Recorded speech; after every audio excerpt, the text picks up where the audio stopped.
অকালে জীবন বিসর্জন করে।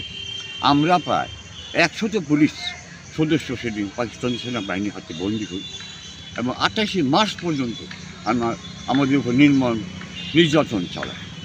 এই রাতে আমি বিশেষ করে একটা ভূমিকা ছিল আমার।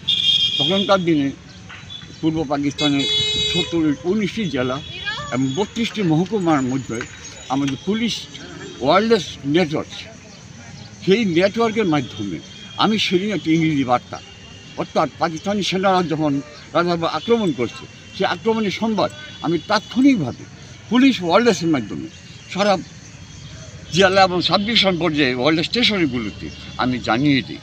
এবং সেই মেসেজটা ছিল, base for all stations of east Pakistan police, I say again, base for all stations of east Pakistan police, very very important message for you.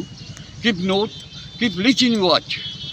We are already under attack by Pak Army. Try to save yourself over and out.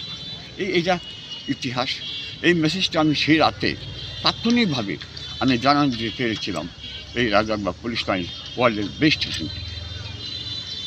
এরপর এই 4 দিন পর্যন্ত আমাদের উপর মানসিক নির্যাতন চালায়। আর মুক্তিযুদ্ধের বিশ্লেষণ করতে গেলে অনেক সময় প্রয়োজন, আমার দ্বারা এই মুহূর্তে সম্ভব নয়। কেমন আছেন সব মিলিয়ে?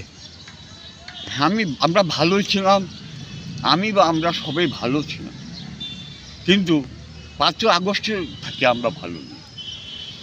আমাদের উপর যখন এখন অর্থাৎ অস্তিত্ব নিয়ে আমরা প্রশ্ন, দেশ নিয়ে প্রশ্ন, মুক্তিযুদ্ধকে নিয়ে প্রশ্ন, আমাদের মুক্তিযোদ্ধাদের নিয়ে প্রশ্ন, এই জাতির পতাকা নিয়ে প্রশ্ন, জাতির সংবিধান নিয়ে প্রশ্ন, সেখানে ভালো নেই।